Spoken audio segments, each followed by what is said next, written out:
When General Beauharnais left the Army of the Rhine, he had retired to one of his estates, situated a few leagues from Blois. There he lived in profound retirement, lamenting the deplorable outrages that disgraced liberty, and bitterly regretting the glory he could no longer share. But his name had been too celebrated for him to entertain a reasonable hope of escaping the persecutions to which the members of the Constituent Assembly were exposed. He was arrested and thrown into the prisons of Paris shortly before the 9th of Thermidor, and at a time when the people were at last returning to right feeling and beginning to shudder at the sight of the blood with which they had long feasted their eyes. The Jacobins invented the prison conspiracies as a pretense for prolonging their measures. They had mixed with the prisoners some spies who found men vile enough to purchase their lives by atrocious calumny. One of these wretches, enraged at having been discovered by Monsieur de Beauharnais in the midst of his infamous intrigues, and at hearing him speak openly of the fact with all the honorable pride of an upright man, denounced him. He was sent to the scaffold and suffered on the 7th of Thermidor, 2 days before the fall of Robespierre. Madame de Beauharnais had been locked up during the 18 months in one of the prisons of Paris, where she had fallen seriously ill with her indictment, which was no better than a sentence of death, was transmitted to her. Fortunately, a Polish physician, an honest and courageous man, whose name I am sorry I do not know, attended her. He declared that she would not survive 8 days longer, and by that means saved her life. When she came out of prison, she exerted with resolute benevolence all the advantages which her name, her misfortune, and the gifts of her amiable mind conferred on her to obtain the liberty of the greatest part of her former companions in captivity. She was beloved and esteemed by the most respectable members of society. The excellent qualities of her heart made her fully worthy of her exalted station. I shall more than once recur with pleasure to her in the course of these memoirs. The functions of the commander-in-chief of the city of Paris gave considerable influence to General Bonaparte, and his conduct on the 13th Vendémiaire ensured him a just title to the confidence of the Directory. But government soon felt itself troubled and even humbled by the authority of the young general. To say the truth, he continually acted after his own way, meddled with everything, decided on everything, and never acted but upon his own ideas. The activity and extent of his mind and the pride of his nature rendered him unable to obey in any circumstances. The Directory wished still to spare the Jacobins. The general locked up their assembly room, and government learnt the step he had taken just when they were going to deliberate upon it. Some members of the old nobility seemed dangerous in Paris. The Directory resolved to send them away. The general extended to them his protection, and government was forced to yield. He prescribed measures, recalled disgraced generals, repelled with pride all prepossession, wounded the vanity of everybody, laughed at prejudices, braved hatred, and condemned the slow and embarrassed pace of government. If the Directory happened to remonstrate with him, instead of appearing offended, he developed his ideas and plans with so much clearness, care, and eloquence that no objection was possible. And 2 hours afterwards, all he proposed was executed. But if the Directory was tired of Bonaparte, the general was no less so of Paris life, which afforded no career to his ambition, no field for his genius. He had a long time before formed a plan for the conquest of Italy. Long service in the army of Nice had procured him the necessary leisure to mature his designs, to calculate all their difficulties and guess all their chances. He solicited of government the command of that army with money and troops. He was made general-in-chief. He got troops, but only the small sum of 100,000 crowns. With those scanty means, he was to conquer Italy at the head of troops who had received no pay for the last 6 months and who had not even shoes to their feet. But Bonaparte felt the consciousness of his strength, and looking forward with delight to the future, he took leave of the Directory, who saw his departure with secret pleasure, happy to be rid of a man whose character awed them and whose projects were, in the eyes of the majority of its members, nothing more than the wild fancies of a youth full of pride and presumption. General Dillier had been dismissed on the 13th Vendémiaire for having expressed himself in strong terms against that expedition. He went to General Bonaparte, who procured him a fresh appointment, and he was sent as chief of the staff to the right division of the Western Army, whose headquarters were at Alençon. The war in the Vendée was brought to an end through fatigue and want of food. The consequences of the passage of the Loire had been too fatal to the Vendéens to leave them in a situation to prolong the contest. Their most able leaders were killed.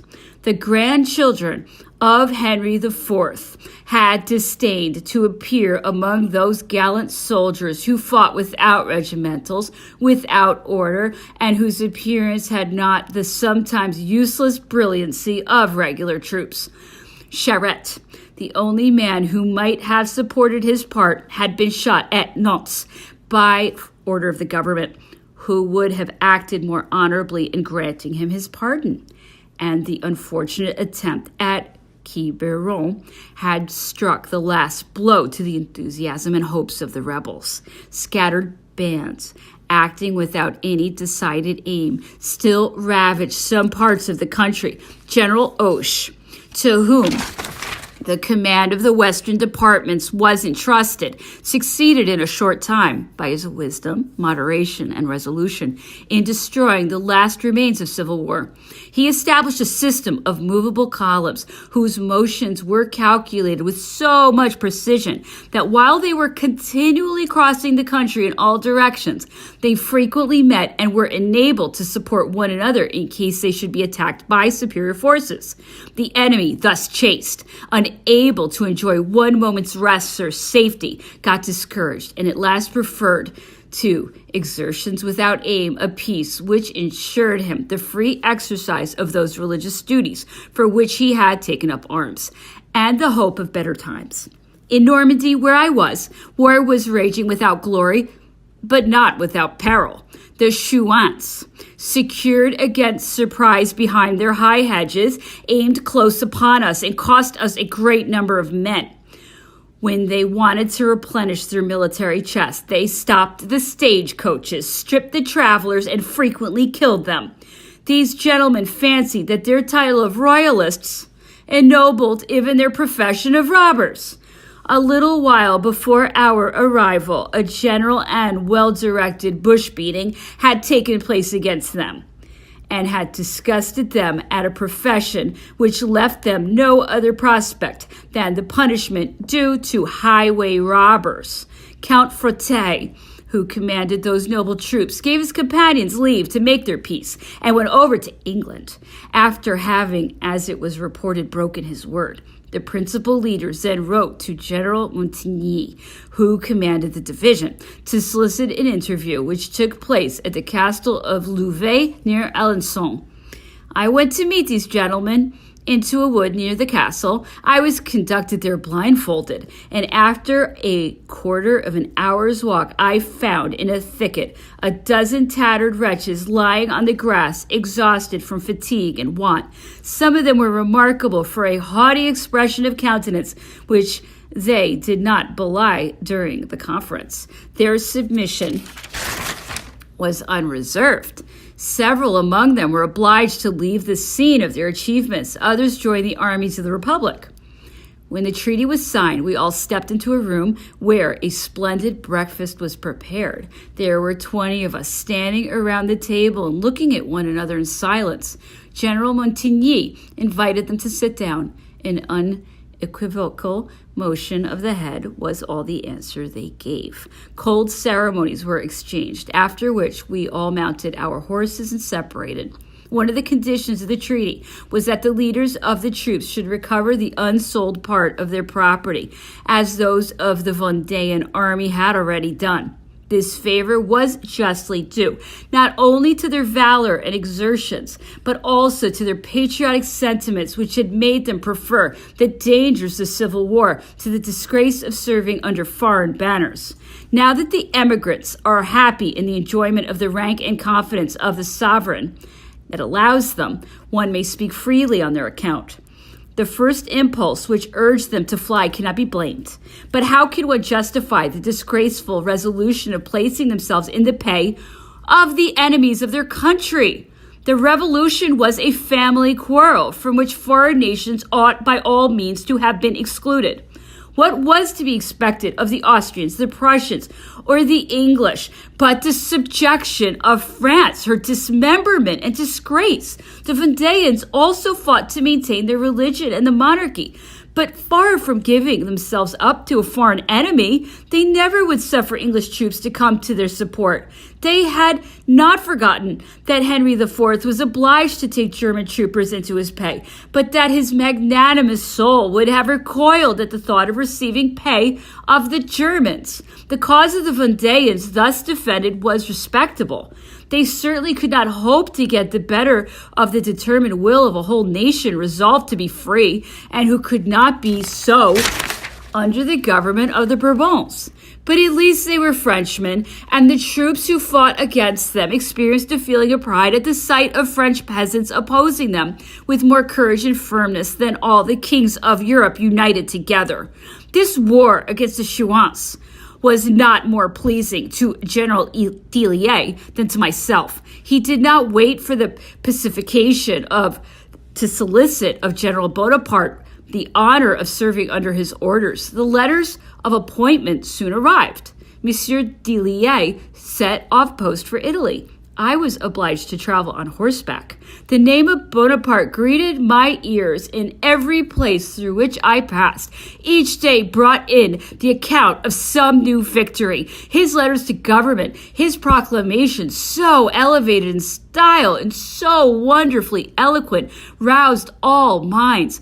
All France shared the enthusiasm of the army for so much glory, for such brilliant and numerous triumphs. The words Montenotte, Millesimo, Lodi, Milan, Castiglione were repeated with a noble pride next to those of Jemmapes, Fleurus, and Valmy.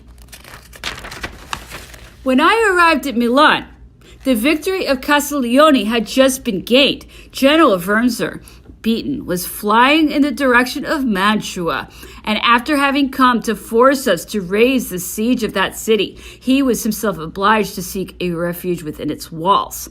I was convinced that General Dillier was to be employed in military service, and during the journey I indulged in glittering dreams of glory and advancement. How great was now my consternation when I found him governor of Lombardy.